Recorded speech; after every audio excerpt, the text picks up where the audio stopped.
Hello friends, मैं आज़ाद sir आपका अपना YouTube channel mentor study point में स्वागत है। जैसा कि दोस्तों आप जानते हैं, मैं आप लोगों को आपके अपने YouTube channel mentor study point के माध्यम से मैं आप लोगों को आधुनिक भारत का क्लास दे रहा हूं। ठीक है दोस्तों, इस आधुनिक भारत के अंतर्गत मैं आप लोगों को अभी तक 4 चैप्टर पढ़ा चुका हूं और आज चौथे 5वां चैप्टर को कंप्लीट करेंगे।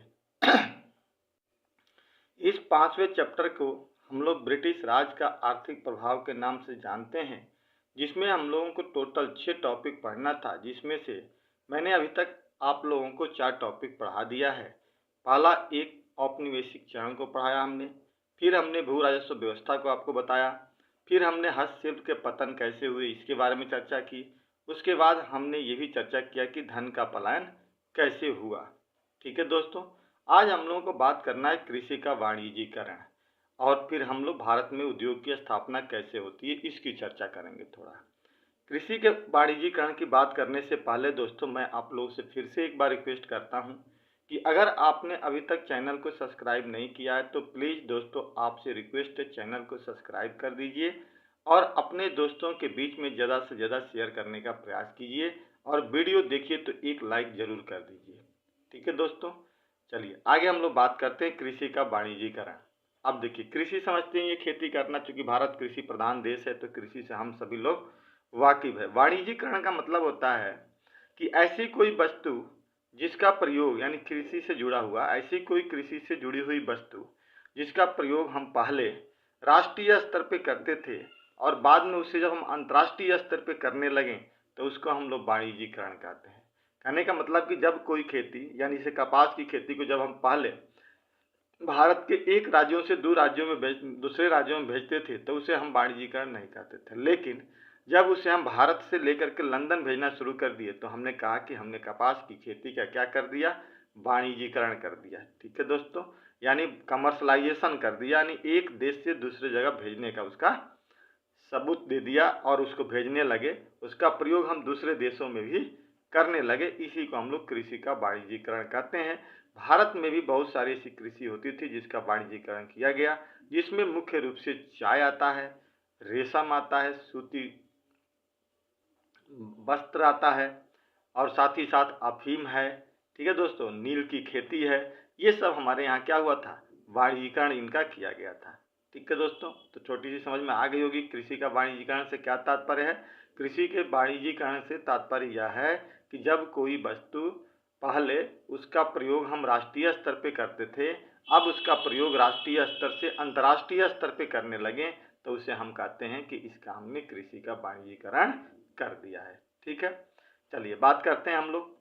कह रहा है कि कंपनी को भारतीय सामान खरीदने के लिए बुलियन का आयात करना पड़ता था। ये तो आप पहले भी हमने बताया था कल के वीडियो में कि बुलियन मतलब सोना चांदी के पैसे होते थे जो कंपनी भारत से कच्चा माल खरीदती थी तो उसके बदले में वो देती थी।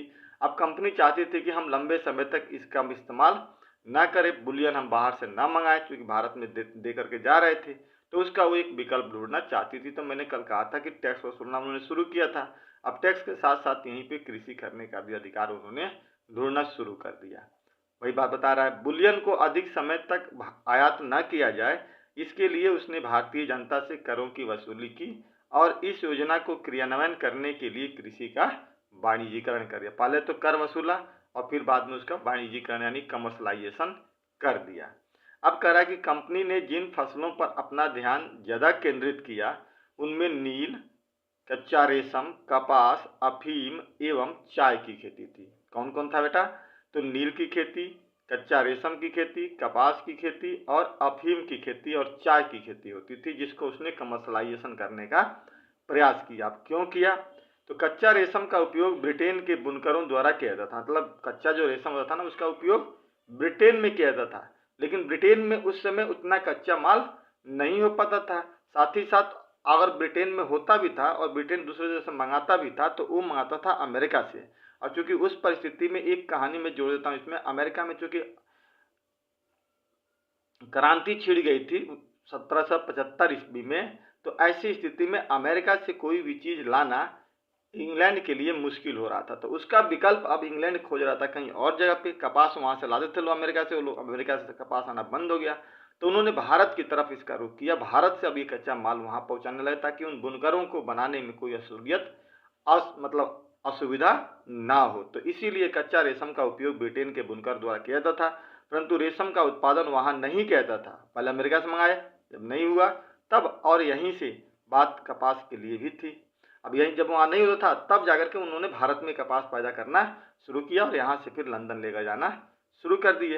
अफीम की दस्तकारी चीन से होती थी, अफीम चीन से, तो अब अफीम में चाय होता था, उस चाय को लोग कहाँ ले जाते थे, लंदन में ले जाते थे। तो अब उन्होंने क्या दिमाग लाया कि हम भारत में चाय बनाएंगे, वो चाय किसको देंगे, हम चीन वाले को। ठीक, पहली चीज़ हो गई, चीन वाले को देंगे और उसके बदले में हम क्या करेंगे, उससे अफीम ले लेंगे और फिर उस पैसे को हम क्या करेंगे, अफीम खिलाएंगे उसको, चीन वाले को। भारत में चूंकि चाय की खेती भी करेंगे और अफीम की भी खेती करेंगे, और भारत से अफीम कहाँ ले जाएंगे, चीन में ले जाएंगे, चीन वालों को देंगे, उसके बदले में वहाँ से हम चाय खरीद लेंगे और वो चाय लेके कहाँ चले जाएंगे, लंदन में लेके चले जाएंगे। तो चाय की पूर्ति भी लंदन में हो जाएगी और चीन को भी आपूर्ति, चीन को भी मिल जाएगा अफीम, और उसके बदले में काम बन जाएगा अपना। ये बड़ी ही दिमाग से अंग्रेजों ने काम करने का प्रयास किया। कच्चा रेशम का उपयोग ब्रिटेन के बुनकर द्वारा किया जाता था, परंतु रेशम का उत्पादन वहाँ नहीं किया जाता था, और यही बात कपास के लिए भी थी कि वहाँ पे कपास भी नहीं होता था। अफीम की दस्तकारी चीन से होती थी और रंगाई के लिए नील की आवश्यकता होती थी, और लंदन में ऐसा था नहीं, तो भारत में नील की खेती किया जाए क्योंकि उसी से कलर बनता था, तो इसीलिए रंगाई के लिए नील की खेती होने लगी। चाइना को कंट्रोल करने के लिए भारत में अफीम की खेती होने लगी। लंदन की पूर्ति करने के लिए रेशम, कपास और चाय की खेती होने लगी। और ये सोची समझी रणनीति के साथ अंग्रेजों ने यहाँ पे जो कृषि का किया वाणिज्यीकरण किया। हालांकि उस परिस्थिति में उनको फायदा हुआ जरूर, लेकिन बाद की परिस्थितियों में हमें भी फायदा हुआ, क्योंकि भारत के चाय के व्यापार को एक दुनिया में बहुत बड़ा क्या मिल गया, साधन मिल गया, बहुत बड़ा एक बाजार मिल गया। ठीक है दोस्तों, अब आता है कि चाय की आपूर्ति ब्रिटेन नियंत्रित कर सके और उसकी चाय के लिए चीन पर निर्भर न रहना पड़े। इन कारणों की वजह से वाणिज्यिक फसलें उत्पादित करने का निर्णय लिया गया। क्लियर हो गया।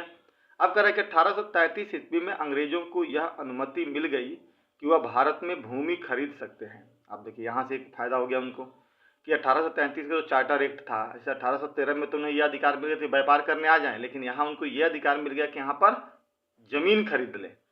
तो जमीन खरीदने की अनुमति मिल गई, वह भारत में भूमि खरीद सकते हैं और बागान लगा सकते हैं। 1833 ईस्वी के चार्टर एक्ट में चाय और चीन पर से कंपनी का एकाधिकार समाप्त कर दिया गया।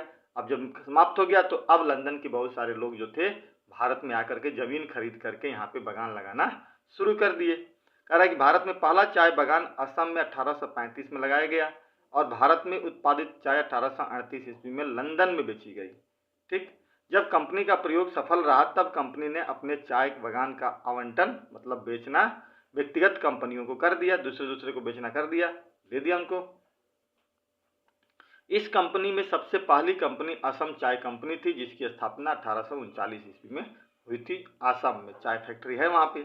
दूसरी अन्य कंपनियों ने 1850 ईस्वी तक अपने बागानों की स्थापना भी करना शुरू कर दिया। इस प्रकार से दोस्तों आपने देखा कि कैसे कैसे यहाँ पे बागान की उत्पत्ति होने लगी, चाय की खेती, अफीम की खेती, नील की खेती होना शुरू हो गया। ठीक, इस प्रकार अंग्रेजों ने 1850 ईस्वी से पहले वाणिज्यिक फसलें दी। इन्हें प्लांटेशन इंडस्ट्री कहा गया, यानी एक नए तरीके का इंडस्ट्री जो प्लांट से पैदा हुआ। हालांकि ये बात गलत हुई क्योंकि ये लोग कहते थे कि हम यहाँ उद्योग स्थापित कर रहे हैं, और ये उद्योग तो था नहीं भारत के लिए। ये क्या था, ये तो भारत के लिए खेती हो रही थी। इसी प्रक्रिया को दादा भाई नौरोजी ने नीरु उद्योगीकरण की संज्ञा दी कि ये उद्योगीकरण नहीं है, ये हमें धोखा दिया जा रहा है। ठीक, तो इस प्रकार दोस्तों हमने देखा कि कैसे अंग्रेजों ने अपने फायदे के लिए, अपनी पूर्ति के लिए, अपने लिए चाय, अपने लिए अफीम, अपने लिए रेशम, अपने के लिए नील, कपास की पूर्ति के लिए भारत में इसने प्रयोग किया और धीरे धीरे उसको सफलता प्राप्त हुई। और यहाँ की कृषि को क्या कर दिया, पुरानी पारंपरिक खेती को तोड़ करके नई कमर्शलाइजेशन वाली खेती को शुरू करने का प्रयास किया। इससे भारत को तत्कालिक परिस्थितियों में काफ़ी नुकसान भी हुआ और यहाँ पे अकाल भी पड़े, लेकिन आज वही हमें एक बाजार भी मिल चुका है चाय के लिए। ठीक है दोस्तों, अब हम बात करते हैं आधुनिक उद्योगों का विकास, कैसे भारत में उद्योग का विकास हुआ। अब देखिए इस तरह से जब ये सारे चीज लेकर के जा रहे थे तो भारत में ऐसा नहीं था कि भारत में पूंजीपति लोग नहीं थे, भारत में भी पैसे वाले लोग थे। तो उन लोगों ने देखा कि इसके माध्यम से तो पैसा बाहर जा रहा है, तो इन लोगों ने भारत में उद्योग छोटे छोटे स्तर पे स्थापित शुरू कर दिया और ऐसे प्रक्रिया में भारत में उद्योग की स्थापना शुरू हो जाती है। महादेव गोविंद रनाडे भारत के औद्योगिकरण के ऐसे पहले व्यक्ति थे जिन्होंने देश में उद्योग की स्थापना के लिए लोगों को आह्वान किया, कहा कि आप अपना उद्योग स्थापित कीजिए। हिंदुस्तान में भी लोगों की कमी नहीं थी, ना ही लोगों के अमीर लोगों की कमी थी, आप लोग अपना उद्योग स्थापित कीजिए और हम लोग यहाँ पे खरीदेंगे, सामान बेचेंगे, हम बाहर के लोगों पर डिपेंड होके। केटी तेलंग और फिरोज शाह मेहता ने तो स्वयं 1870 ईस्वी में मुंबई में साबुन का कारखाना भी खोलकर लोगों के समक्ष उदाहरण प्रस्तुत कर दिया कि हम अपना स्वयं काम कर सकते हैं, अपने खुद को स्थापित करने के लिए अपना उद्योग भी स्थापित कर सकते हैं। ठीक है दोस्तों, अब कह रहा है सूती वस्त्र का उद्योग। 19वीं शताब्दी के मध्य में आधुनिक सूती कपड़ा उद्योग का भी इतिहास प्रारंभ हो गया। सर्वप्रथम 1818 ईस्वी में कलकत्ता में एक मिल की स्थापना हुई। मुंबई में पारसी, काओ, सजी, नाना साहिब दामा ने 1853 में पहला कारखाना स्थापित किया। जे.एन. टाटा द्वारा 1877 ईस्वी में एम्प्रेस मिल नागपुर में भी प्रारंभ किया गया। इस प्रकार से कुछ इसका सूती वस्त्र के कंपनी को स्थापित करने लगे धीरे धीरे। उसके बाद जूट और पटसन का भी स्थापना होने लगा। भारत में पहला जूट कारखाना रामपुर यानी बंगाल के निकट रिसरा में 1855 ईस्वी में शुरू किया गया। 1919 में बिरला जूट कंपनी की स्थापना भी की गई। ये दोस्तों क्या हुआ, औद्योगिकरण की स्थापना शुरू हो गया। लोहा इस्पात उद्योग, सबसे पहले जमशेदजी टाटा के पुत्र जे.एन. टाटा ने 1907 ईस्वी में जमशेदपुर यानी झारखंड में टिस्को कंपनी की स्थापना की और यहाँ से धीरे धीरे क्या होने लगा, अन्य लोहा इस्पात का भी शुरुआत हो गई। तो दोस्तों हमने इस वीडियो के माध्यम से यह देखा कि कैसे भारत में कृषि का वाणिज्यीकरण हुआ। छोटा सा टॉपिक था, ऐसे तो मेरा इच्छा नहीं हो रही थी दोस्तों इसको पढ़ाने के लिए, फिर भी सोचा कि जब सब कुछ पढ़ा रहे हैं तो थोड़ा सा इसके बारे में भी बता देते हैं, क्योंकि यहाँ से प्री का कम क्वेश्चन आता है। लेकिन ये जो डेट्स है ना कि कौन कौन सी उद्योग कब स्थापित हुए, ये पूछता है कई बार क्वेश्चन। वाणिज्यीकरण से तो बस कंसेप्ट है, बाकी वहाँ से क्वेश्चन तो उतने नहीं पूछे जाते हैं। लेकिन फिर भी मैंने कोशिश की कि इस टॉपिक को आज हम अच्छी तरह से जो हमने आपको लिख करके दिया है एक एक पॉइंट्स को भी समझाने का प्रयास करें, और आपका ये टॉपिक कंप्लीट हो गया। अगले वीडियो में हम लोग 1857 की क्रांति की बात करेंगे, जहाँ से अब धीरे धीरे चीज़ें बदलती नजर आएगी। ठीक है दोस्तों, तो इस प्रकार से इसे ध्यान से पढ़िएगा, समझने का प्रयास कीजिएगा। आपसे मेरा फिर से एक बार रिक्वेस्ट है कि अगर आपने अभी तक चैनल को सब्सक्राइब नहीं किया है तो प्लीज़ चैनल को सब्सक्राइब कर दीजिए और अपने दोस्तों में ज़्यादा से ज़्यादा शेयर करने का प्रयास कीजिए। दूसरी बात एक दोस्तों की आपसे रिक्वेस्ट है कि जो मैंने आज सुबह में वीडियो डाली है उस वीडियो को निश्चित तौर पे ध्यान से आप देखने का प्रयास कीजिएगा। मैंने उसमें बुद्ध के दर्शन और बुद्ध की ज्ञान को समझाने का प्रयास किया है कि बुद्ध की फिलॉसफी क्या थी, बुद्ध की शिक्षाएं क्या थी, कैसे बुद्ध ने आत्मदेव भव आत्म दीपो भव की बात कही थी, अपने अंदर के खुद को दीप जलाने की बात कही थी। यही उनकी फिलॉसफी थी, इसी फिलॉसफी को हमने समझाने का प्रयास किया है। इसे प्लीज़ आप एक बार जरूर देखिएगा, आपके फायदे के लिए होगा। अगर बुद्ध के दर्शन को अगर आपने अपने जीवन में उतार लिया तो निश्चित तौर से मैं आपसे वादा करता हूँ कि आपको कोई व्यक्ति सफलता से रोक नहीं सकता है। जैसे बुद्ध छोटे से जगह से उठ करके पूरे देश के लिए भगवान बन गए, उन्होंने कर्म किया और उसी फिलॉसफी पे आगे बढ़े, ठीक उसी प्रकार अगर बुद्ध के फिलॉसफी को आप समझ जाए तो आप भी हिंदुस्तान में अपना नाम रोशन करने में सक्षम हो सकते हैं, ये मुझे पूरा भरोसा है। इसी के साथ ही मैं अपना वीडियो समाप्त करता हूँ। जय हिंद, जय भारत।